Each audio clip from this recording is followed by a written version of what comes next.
compete with A, the quality level, and B, the look and feel and interaction of these competitive products. There's a lot of strange things. It drives me crazy. I have 4 kids, and for some reason, Apple and the world seem to think 2 kids is the appropriate amount. So sometimes when you buy a license for something, you get 4 installs of it. So, that would be me, my wife, and I get to choose 2 kids that now get to play this game, or something like that. But having 4 kids, there are probably 20 iPods in our house. We have an Xbox, we have a PS3, we have a Wii. We have so many computers that I've had to set up multiple Wi-Fi networks in my house. We have iTouches, we have multiple tablets now, and if I go to buy a game, even if it's $2.99, I often end up having to spend $20 or $30 because I need it on multiple platforms, I need it on multiple kids. It's becoming an issue. We have to think about these things when we create products that are sent out for training. Who will have access to these things? Who will be using it? This is a lot of what we've been doing personally at Breakaway, is working with a lot of the testing groups out in the world. And how do you do online testing for school kids? If they can do that on their iPhone or their Android smartphone, we're going to have to deal with a lot of issues around that. And one final thing is the ecosystem sort of rules it all. I mean, it was always Nintendo and Sony and Microsoft who were trying to keep you locked into their particular platform because they made their money in selling the games, not in selling that hardware. Apple is the master of locking people into their ecosystem so that you can't spend your money somewhere else without duplicating that effort. We now have Microsoft and Android and Amazon and everyone else fighting with you for that dollar that you're going to give, and they're all trying to get it from you, and they're going to do it by trying to make us make decisions up front on how we build those gaming systems.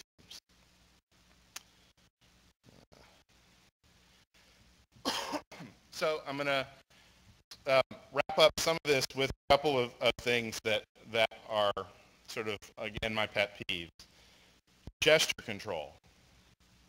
Cool, hot topic. I hear it all the time. And what I say is, it's the last thing I want. I want to sit on my couch and watch TV, or I want to sit on my couch and have my thumbs play a game. If everything that I control, from my TV to my VCR to my cable to all of my gaming devices, requires me to do gestures, I'm going to be exhausted. We don't want that. So I understand how cool it is, but what you will see is that even the Nintendo Wii and the Kinect, they were hot. They were exciting. Everyone saw a new type of gaming that they could do. That's trailing off. The novelty isn't there as much. It's harder and harder to come up with a game for the Nintendo Wii that'll catch anyone's attention because it's just become just another controller. And we ultimately are excited by those new types of concepts, and being able to wave around a Wiimote or move for Kinect is cool and exciting. But in the end, we want a fun game, or we want to be entertained, or we want to be in some way interacting in a relaxing way, even if it's active. So those things are not going to just proliferate out and become the norm for everything.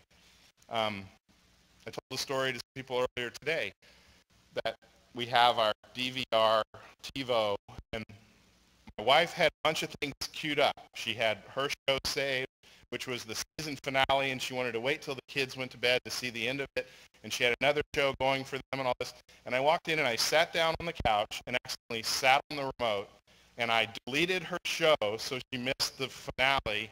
I wiped out one of the kids' shows off the DVR, and of course, I'm now in the doghouse for a week because I simply sat on the couch. The last thing I want to do is walk in and go to talk and move my hands and delete my entire music library. It's going to happen. Flash Watch, no longer on mobile devices. They're not doing new versions. Silverlight, Microsoft won't tell us whether they're going to continue to support it or not, which probably means they won't. HTML5, it's the future. We have to do everything in HTML5, but there's really no tools out there that make us able to do anything. The platform decisions are getting tough, and it's getting to be like the games business was years ago, where we had to write our own sound drivers for every sound card out there. It really is getting tough, and it will resolve. I'm not saying that it is a problem that will not be solved, but today, if you decide you're going to fund a major program that you want to continue to be active in 5 years, you need to think hard about your platform decisions. Those are important. Healthy gaming and quantified self, that's kind of the two terms that are used a lot. I just want to touch on them a bit because we're doing so many things. I actually saw a game the other day that you hooked up to your smartphone and you mapped out using your location an area around you, and it turned your jogging or running or whatever into a zombie game. It would lay out areas where when you got there, you got a health pack or you picked up a weapon, and it would show you areas that it would beep in your headphones to let you to look at your smartphone, and you could see there was a wave of zombies coming down the street, and you had to run around the other way. So it was making you exercise by putting you into, a zombie movie. There's a lot of games like that starting to pop up. I think it's very exciting. Once again, it's going to be a bit of a gimmick, but it's showing that gaming is moving out of just entertainment. It's moving into other parts of the world and doing interesting things. And quantified self is simply the fact that your smartphone is then tracking you while you're doing that and knows everything about you.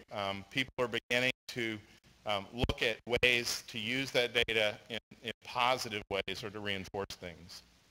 And then similar to gesture-based control and the Wii and everything, location-based stuff is getting overloaded. It was really cool that you could check in with Foursquare or any of those types of apps, but people really are starting to show signs of just being tired of the simple applications of that and the idea that you're simply tracking them. So I think there's really a lot of exciting stuff happening. Hopefully I made you think about some things that you can do with it. But it is an interesting time, nevertheless, in games and in serious games. Thank you. Shall we take questions?